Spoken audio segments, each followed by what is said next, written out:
ये आकाशवाणी का ग्वालियर केंद्र है। प्रस्तुत है कोविड-19 जागरूकता पर विशेष कार्यक्रम मन में है विश्वास।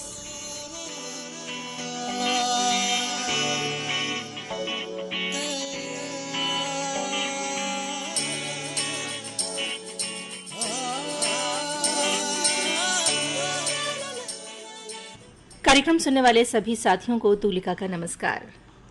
श्रोता साथियों, लॉकडाउन का एक एक दिन सफलता की तरफ बढ़ाया हमारा एक एक कदम है। यदि हम हर एक दिन सावधानी पूर्वक सुरक्षा के साथ निकाल लेते हैं ना, तो कोरोना से जंग में एक कदम आगे बढ़ जाते हैं। मुश्किल जरूर है, मगर इतना भी नहीं कि जीवन के साथ समझौता किया जाए। जी हाँ, एक बड़ी जरूरत इस समय एक एक खुशी के कतरे की है। हमें चुन चुन कर वो पल इकट्ठे करने हैं जिनसे हमारे चेहरे पर मुस्कुराहटें आए, मन में भरोसा आए और हमारा जीवन सकारात्मकता से भर जाए। श्रोता साथियों, यकीन रखिए, हमारी आपकी साझा कोशिशें रंग जरूर लाएंगी। खुशियों का इंद्रधनुष मुश्किलों को चीरकर हमारे आसमानों पर जरूर चमकेगा। खुशियों की कोशिश में हर दिन दर्द झमेला है, बातों को टिम टिम करने दो, धूप अंधेरा है। खुशियों की कोशिश में हर दिन दर्द झमेला है, बातों को टिम टिम करने दो, धूप अंधेरा है। यहाँ से आगे सीधे जाओ, बाईं तरफ जो रास्ता है वही नहा कर धूप है बैठी, वहाँ पे मौसम हंसता है। बैठा है खाप वहीं पे बड़ा अकेला है।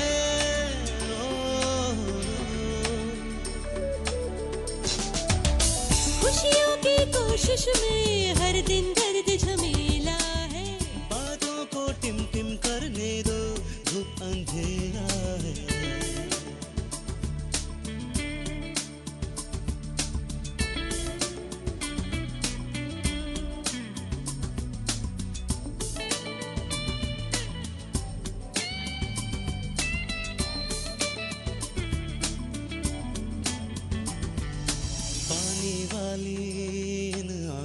को गीत भी गाना होता है,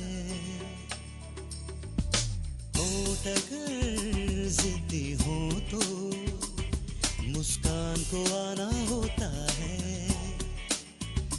हो खेल पुराना है, हमने कितना खेला है।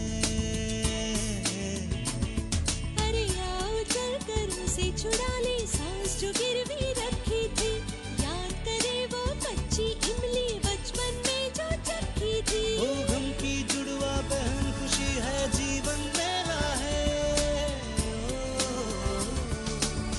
खुशियों की कोशिश में हर दिन दर्द झमेला है, बातों को टिम टिम करने दो, धूप अंधेरा है। ला ला ला ला ला ला ला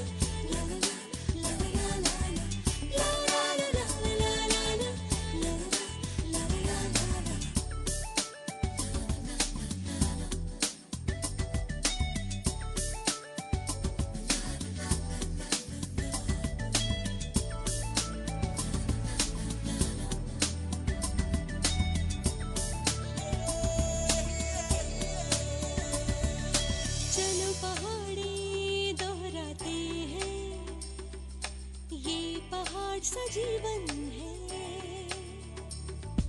रट लेंगे हम तुझे जिंदगी, उंगली पर हर पल चिन्ह है।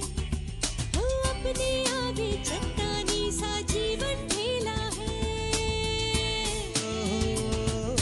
नींद की गालों पर चुटकी लो, मीठी गाली देती है, दुख के पल में बात प्यार की मन को लाली देती है। देखो पीछे आंगन में एक नया सवेरा है। खुशियों की कोशिश में हर दिन दर्द झमेला है, बातों को टिम टिम करने दो, धूप अंधेरा है। खुशियों की कोशिश में हर दिन दर्द झमेला है, बातों को टिम टिम कर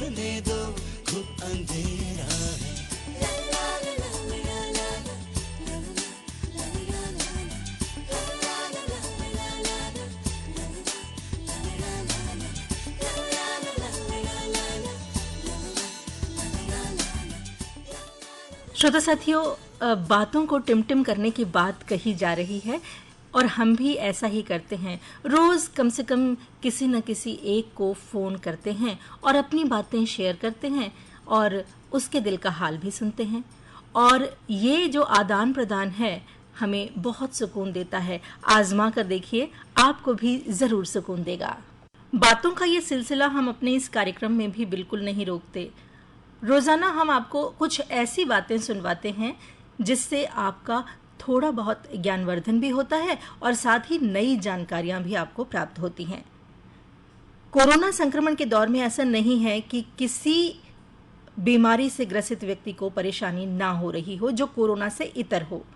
सभी बीमारियों का प्रकोप पहले जैसा ही है, लेकिन हमें इस समय सिर्फ और सिर्फ कोरोना का खौफ सता रहा है और इसी वजह से हम जाने अनजाने कई सारी बीमारियों को निमंत्रण दिए जा रहे हैं। डॉक्टर अनिल जो रेडियोलॉजिस्ट हैं, अपने डायग्नोस्टिक सेंटर में ये महसूस करते हैं कि आजकल ब्रेन हैमरेज के मरीज उनके पास ज्यादा आते हैं। इसके अलावा अपने चिकित्सक मित्रों और अन्य सहयोगियों के साथ जो वो बातचीत करते हैं, उस दौरान सामने आई समस्याओं पर खुलकर चर्चा भी करते हैं। तो यही सब बातें जानने के लिए हमने डॉक्टर अनिल को फोन लगाया और उनसे बातचीत की। आइए आपको भी ये बातचीत सुनवाते हैं। श्रोता साथियों, हमारे साथ हैं डॉक्टर अनिल जो रेडियोलॉजिस्ट हैं। सबसे पहले तो डॉक्टर अनिल, आपका हमारे कार्यक्रम में स्वागत है। नमस्कार। नमस्कार, थैंक यू। डॉक्टर साहब, चूंकि आप एक डायग्नोस्टिक सेंटर में काम करते हैं, कोरोना का जो आउटब्रेक है, इसमें जो लॉकडाउन लगाया गया है, इस समय आपके यहाँ किस तरह के केसेस ज्यादा देखने में आ रहे हैं? देखिए, एक तो ज्यादातर इमरजेंसी पेशेंट होते हैं जो बहुत सीरियस होते हैं, तो उसमें से सबसे ज्यादा पेशेंट देख रहे हैं। एक तो रेस्पिरेटरी, जिनको सांस से संबंधित तकलीफ है, उसकी दो वजह हैं। एक तो क्योंकि कोरोना का डर बहुत ज्यादा है तो लोग जांच कराने आ रहे हैं, उनको लगता है कि कहीं कोरोना ना हो गया हो। और इसके अलावा एक और जो बड़ी अजीब सी बात है कि एक्सीडेंट से कोई कमी नहीं आई है। अच्छा? ये भी ऐसा समझा रहा था कि मतलब सड़कें खाली हैं, लोग घर से निकल नहीं रहे हैं तो एक्सीडेंट नहीं होंगे, ऐसा नहीं है। एक्सचेंज लगभग पहले जैसे ही हो रहे हैं, थोड़ा सा उसका पड़ा हो 5-7% का, लेकिन एक्सचेंज बहुत अच्छी हो रहा है। और एक जो बड़ी विशेष चीज जो मैं देख रहा हूँ पिछले 3-4 महीने में, अगर मतलब जैसे लॉकडाउन लगा है, कि हेमरेज इन्फार्क्ट ब्रेन में बहुत बढ़ गए हैं। इन्फार्क्ट होता है कि खून की सप्लाई ब्रेन के किसी हिस्से में बंद हो जाती है, ब्लॉक होने के चलते, जिससे ब्रेन का वो हिस्सा जो है डेड हो जाता है, तो इसको इन्फार्क्ट बोलते हैं। तो इन्फार्क्ट अभी काफी लोग देख रहे हैं। इसके अलावा हेमरेज काफी ज्यादा बढ़ गए हैं। और एक और विशेष चीज जो देखने में आई कि कम उम्र में चीजें देखने में मिल रही हैं। 40 साल में, 35 साल में, पहले हम लोग इजली 50 साल से ऊपर देखते थे, जिसमें कि नसें कमजोर होती हैं, वहां से खून निकल जाता है और यहाँ पर नसें रुकावट हो जाती है। लेकिन ये कम एज में देखने में आ रहा है, तो ये थोड़ा सा अलग एक चीज है जो हमारी निगाह में अभी आ रहा है। तो इसको हम लोग थोड़ा अलग तरीके से देख रहे हैं कि ये कम एज में क्यों हो रहा है, कैसे हो रहा है। तो ये थोड़ा सा अलग एक पिक्चर देखने में आ रही है अभी हाल फिलहाल। डॉक्टर साहब, ये आपका अपना ऑब्जर्वेशन है, जो आपके डायग्नोस्टिक सेंटर में केसेस आते हैं उसके आधार पर आपने हमें बताया कि हैमरेज के केसेस ज्यादा आ रहे हैं। इसका क्या कारण आपको लगता है? हाँ, वैसे तो ये कि इससे हमारा ध्यान नहीं गया था, लेकिन जब मैं डेटा देखा तो हमें लगा, अलग से ध्यान किया हमारा कि केसेस बढ़ गए हैं। फिर कुछ लोगों से मेरी बात भी हुई, फिर मैं अपने कुछ मित्रों से बात की जो फिजिशियन है या साइकोलॉजिस्ट है, साइकेट्रिस्ट है, तो सबका ये मत है कि एक तो क्योंकि लोग घर में हैं तो स्ट्रेस बहुत बढ़ गया है, लोगों को डर लग रहा है, बीमारी से डर लग रहा है। बीमारी से लोग इस बात से डर रहे हैं, उनकी नौकरी का खतरा है, आगे क्या होगा, कैसे होगा, तो लोग वो डरे हुए हैं। तो ऐसा लगता है कि स्ट्रेस एक इसकी बहुत ज्यादा वजह है। इसके अलावा क्योंकि लोग घर में ही है और निकल नहीं पा रहे हैं, तो एक्सरसाइज करना होना या फिजिकल एक्टिविटी ना होना भी एक कारण समझ आता है। फिर जो है, जैसे ज्यादातर लोग ये समझते हैं कि कोरोना का जो असर होता है रेस्पिरेटरी ट्रैक्ट, मतलब फेफड़ों पे होता है, और ये बात सही होता है, लेकिन उसका असर नसों पे भी होता है और नसों के माध्यम से ही बीमारी विभिन्न भागों में पहुंचती है, जिसमें से सबसे ज्यादा फेफड़े में आती है। अन्य भागों पे भी असर होता है, तो वो भी इसका कारण है कि बीमारियां जो देखने में आ रही हैं। यानी लोगों में स्ट्रेस है और स्ट्रेस इस कदर है कि हैमरेजिक कंडीशन तक पहुंच रहा है। हाँ, मतलब ये बहुत ही खतरनाक स्थिति है। प्राय लोग बहुत डरे हुए हैं और डर के कारण वो स्ट्रेस लोगों को, तो उस स्ट्रेस के चलते लोग इससे डर रहे हैं क्या होगा। वो ये नहीं देख रहे हैं कि अभी क्या है, वो सोच रहे हैं क्या होगा, आगे क्या होगा। आगे की चिंता में उन्होंने अपना वर्तमान भी थोड़ा सा मुश्किल में डाल लिया है। हाँ, उसमें जैसे ज्यादातर जो सरकारी माध्यम है या अन्य माध्यम है, जो विशेषज्ञ हैं, सब लोग सलाह दे रहे हैं। सभी का ये कहना है कि डरने की बिल्कुल आवश्यकता नहीं है। और जैसे कोई भी समस्या होती है तो एक नॉर्मल जो आदमी का रिएक्शन दो टाइप का होता है। एक होता है उससे डर के भाग जाएगा वो, दूसरा होता है उससे लड़ेगा वो।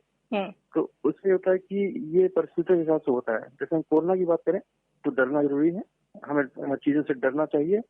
तो डर का मतलब ये है कि आप सावधानी रखें ठीक तरीके से।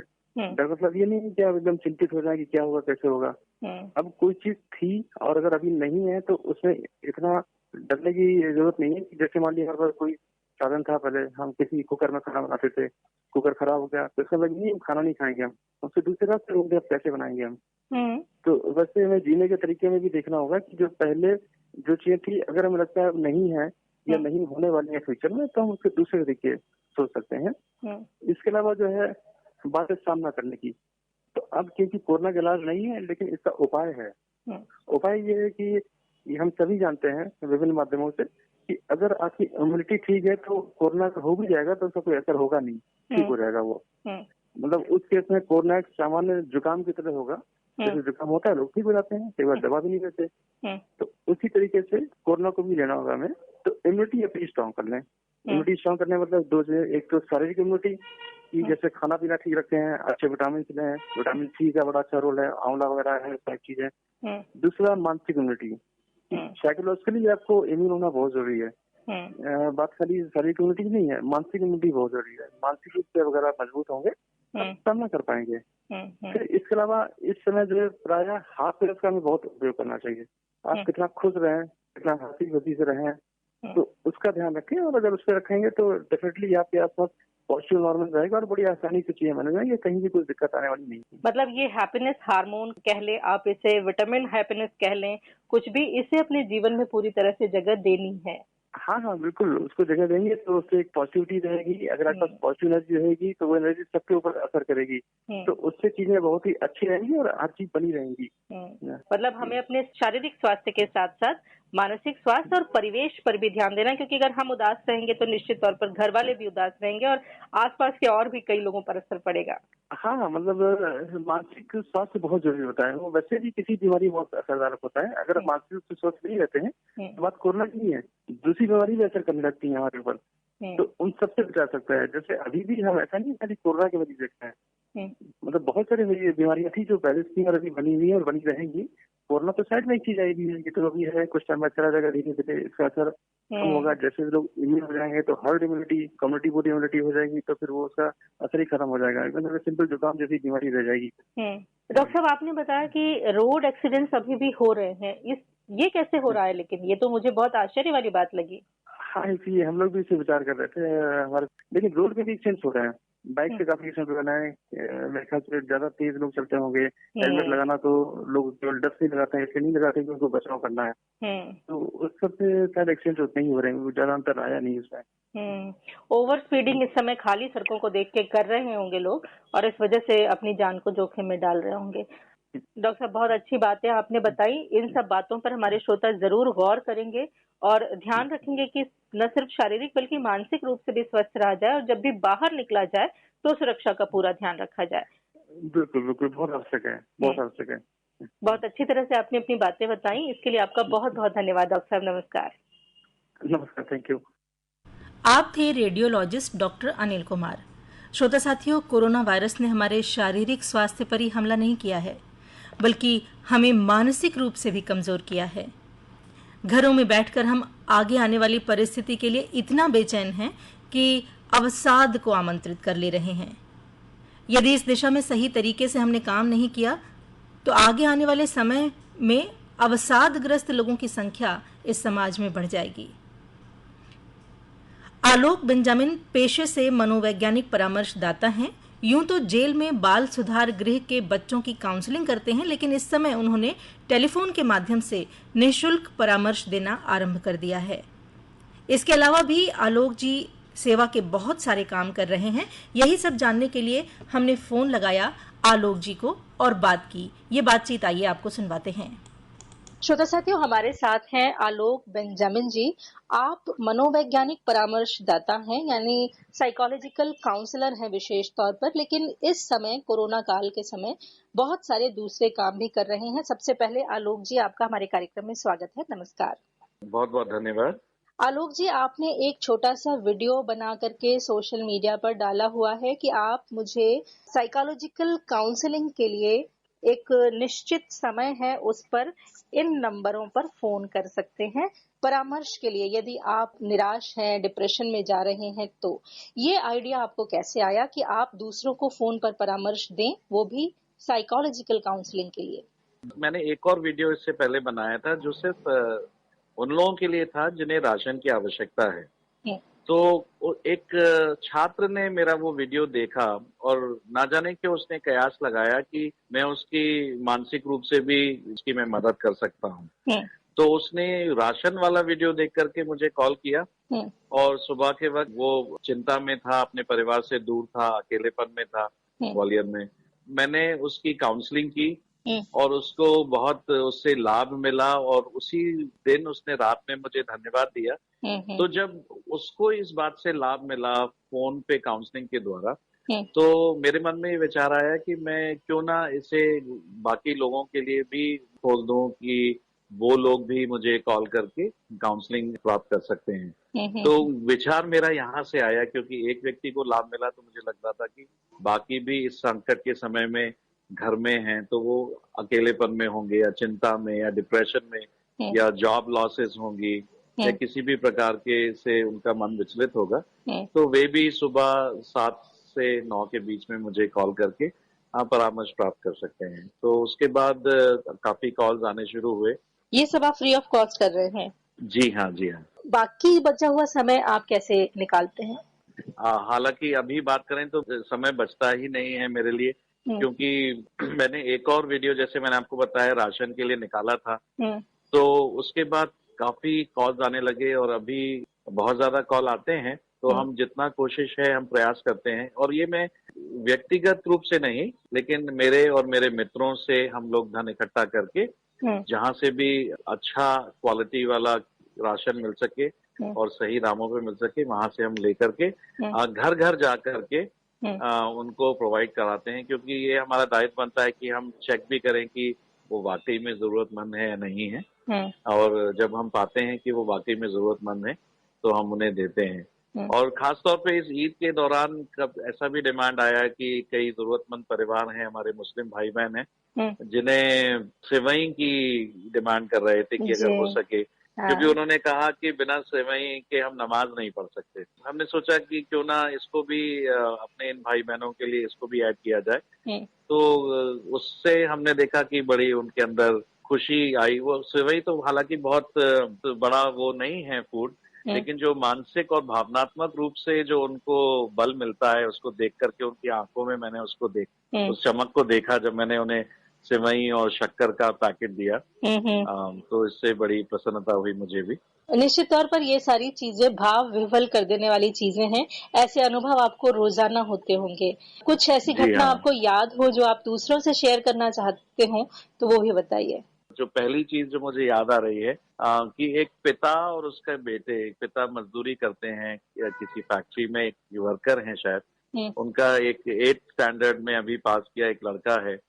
वो जब से लॉकडाउन शुरू हुआ है वो हमसे हर हफ्ते किट्स लेते रहे और मैं जान पाया कि उनको ये जरूरत है। तो एक बार उस लड़के ने मुझे कॉल किया तो मुझे लगा कि वो किट के लिए कॉल कर रहा है, लेकिन उसने मुझसे कहा कि मैं किट के लिए अभी कॉल नहीं किया हूँ, मेरे पास है अभी राशन, लेकिन मैं ये जानना चाह रहा था कि आप कैसे हैं। और क्योंकि आप हमारी चिंता करते हैं तो मैंने सोचा कि आपसे पूछूं कि ये मेरा दायित्व बनता है कि मैं आपसे पूछूं और आपकी चिंता करूं, आप कैसे हैं, आप अपना ख्याल रखिए। और फिर उसके पिताजी से उसने बात कराई और उसके पिताजी ने भी ऐसे ही कुछ बातें करी और उन्होंने उस दिन मालूम नहीं क्या बोला, कैसे बोला कि वो सुन करके मेरी आंख से आंसू निकलने लगे कि इतना ग्रेटफुलनेस से उस व्यक्ति ने मुझसे बात की। तो ये प्राय जो ग्रेटफुलनेस है वो कम दिखाई देती है, लेकिन जब भी दिखाई देती है तो ये स्टैंड आउट होती है। मुझे याद रह जाता है कि इस व्यक्ति ने ऐसा कहा था। ये जीवन भर की कमाई होती है जी। इसके अलावा जो लोग घर में बैठे हैं, डिप्रेस्ड हैं, मजबूरी में ही लोग घर में बैठते हैं, वरना सब काम करना चाहते हैं, बाहर निकल के स्फूर्ति हासिल करना चाहते हैं, उनके लिए कुछ कहना चाहेंगे कि किस तरह से वो अपने आप को बिजी रखें कि डिप्रेशन जैसी स्थिति नहीं होने पाए। एक अंग्रेजी में एक शब्द है परसेप्शन, एक दृष्टिकोण, जिस दृष्टि से आप घटनाओं को, स्थितियों को लेते हैं। एक ही परिस्थिति में, जैसे मैं आपको एक उदाहरण के रूप में बताता हूँ कि दो बच्चे हैं और वो सी बीच पर खेल रहे हैं और अचानक से एक लहर आती है, समुद्री लहर। तो एक बच्चा जो है वो डर के दूर चला जाता है और दूसरा जो बच्चा है वो वहां पर सावधानी से खेलता है, उसका आनंद उठाता है। इस उदाहरण से हम ये जान पाते हैं कि जो हमारी क्रियाएं हैं और जो हमारी स्थिति है, उससे डायरेक्ट सीधा रिलेशन उसका शायद उतना नहीं होता है जितना हम सोचते हैं। स्थिति तो दोनों की सामान्य थी, दोनों के पास लहरें आई, लेकिन दोनों ने अलग अलग क्रियाएं की उसको लेकर के। एक ने प्रतिक्रिया की, एक ने प्रतिवादन किया। अंग्रेजी में बोलते हैं एक ने एक्ट किया और एक ने रिस्पॉन्ड किया। उन दोनों के बीच में एक होता है थॉट प्रोसेस, जो हम सोचते हैं, हम उस परिस्थिति का आकलन करते हैं, उस हिसाब से हम उस क्रिया करते हैं, प्रतिवादन करते हैं। तो जब हम ऐसी स्थिति में हैं, जब लोग अपने घरों में रहने के बाध्य हैं और भविष्य के बारे में हम कुछ बता नहीं सकते कि क्या होगा आगे को इस लॉकडाउन का, लेकिन फिर भी घर पे ही रहना ज्यादा अच्छा है। अगर जरूरी है तभी बाहर जाएं, लेकिन अगर घर पे अभी स्थिति में रह रहे हैं तो इसको एक पॉजिटिवली लें, कि इसको एक अपॉर्चुनिटी की तरह लें। कई जैसे टीनेजर्स हैं जिन्होंने मुझे कॉल किया, तो मैंने उनको नई भाषा सीखने के लिए प्रेरित किया। इस देश की, या कोई भी फ्रेंच है, जापानीज है, जर्मन है, एक बहुत आसानी से एप्स आते हैं, उनसे आप सीख सकते हैं। कई लोग सोशल मीडिया या यूट्यूब ट्यूटोरियल्स के द्वारा गिटार सीख सकते हैं, कुकिंग सीख सकते हैं, कई अच्छे वीडियोस बना सकते हैं। जो काम वो बहुत समय से करना चाह रहे थे, समय नहीं मिल रहा था, वो काम कर सकते हैं। और खास तौर पे बहुत ज्यादा नेगेटिव न्यूज ना सुने, पॉजिटिव चीजें देखें। ऐसे बहुत सारे सकारात्मक कार्य हैं जो वो पहले उनको समय नहीं मिलता था, लेकिन अभी बहुत समय है, तो उसमें वो उसका सदुपयोग कर सकते हैं। और शेड्यूल बहुत जरूरी है मेंटेन करना। हालांकि नौकरी पे नहीं जा रहे हैं, लेकिन अपने घर पे ही एक शेड्यूल बनाएंगे और उसका पालन करेंगे, तो रूटीन से क्या होता है, रूटीन में जो चीज आती है ना, उसमें स्ट्रेस नहीं होता है। रूटीन से बाहर रहते हैं तो फिर स्ट्रेस आना शुरू होता है। तो ऐसी कुछ बातें हैं। अपनी फीलिंग्स को शेयर करें दूसरों से, क्योंकि फीलिंग्स को अगर आप अंदर रखे रहेंगे तो वो आपकी बॉडी को प्रभावित करना शुरू करेगा। अंग्रेजी में ऐसे कहते हैं, don't stuff it, reveal it. और जिनसे आप सहज महसूस करते हैं उनको फोन कॉल के द्वारा भी बात कर सकते हैं, वीडियो कॉल के द्वारा बात कर सकते हैं, अपनी फीलिंग शेयर कर सकते हैं और मानव की सेवा भी कर सकते हैं। खासतौर पे उनके प्रति जो हमसे ज्यादा परेशानी में है इन दिनों में, कुछ थोड़ा बहुत उनकी मदद करके, इवन अ फोन कॉल। कहते हैं ना कि अगर हम दूसरों की मदद करने से अपनी मदद हो जाती है। बिल्कुल जी। तो ऐसा भी करने से वो खुद को उबार सकते हैं स्थिति में। ऐसी बहुत सी बातें हैं जो की जा सकती हैं।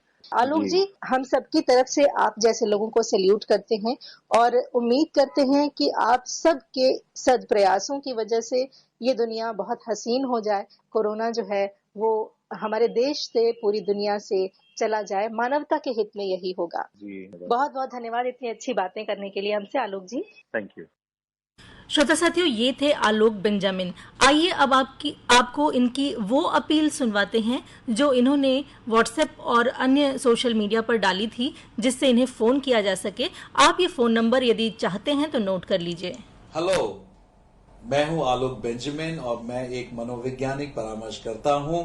अगर आप इस महामारी के दौरान चिंतित या डिप्रेस्ड महसूस कर रहे हैं तो आप मुझसे 0751-359-1344 पर बात कर सकते हैं सुबह 7 से 9 बजे के बीच में।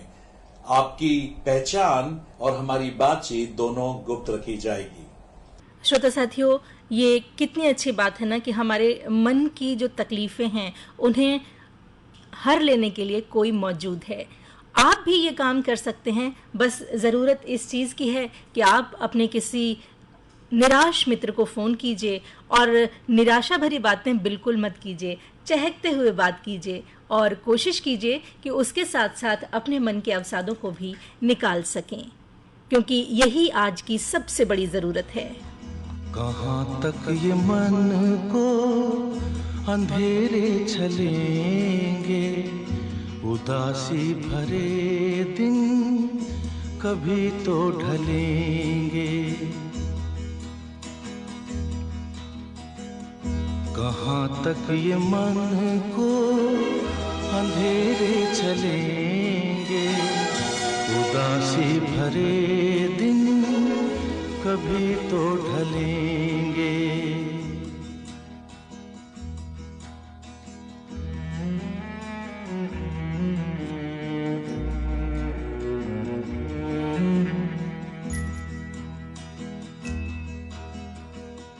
कभी सुख कभी दुख यही जिंदगी है, ये पतझड़ का मौसम घड़ी दो घड़ी है, ये पतझड़ का मौसम घड़ी दो घड़ी है।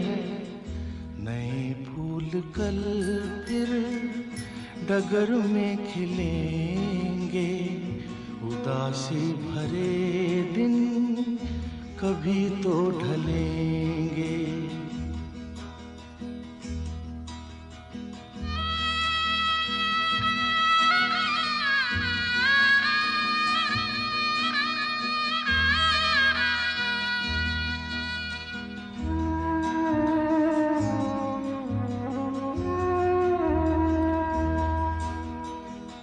भले तेज कितना हवा का हो झोंका, मगर अपने मन में तू रख ये भरोसा, मगर अपने मन में तू रख ये भरोसा।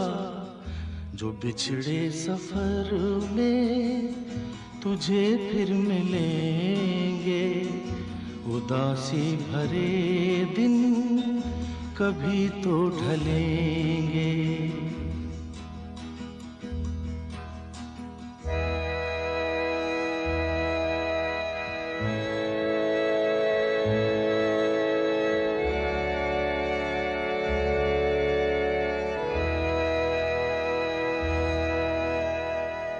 कहे कोई कुछ भी मगर सच यही है, लहर प्यार की जो कहीं उठ रही है, लहर प्यार की जो कहीं उठ रही है।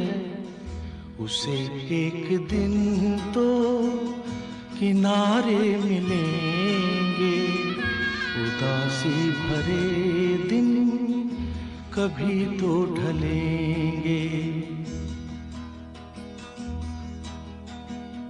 कहाँ तक ये मन को अंधेरे चलेंगे, उदासी भरे दिन कभी तो ढलेंगे। श्रोता साथियों, ढल जाएगी उदासी भरी ये रात, उम्मीद भरी किरणें सूरज जरूर लेकर आएगा। हमारे प्रयास तब तक जारी रहने चाहिए।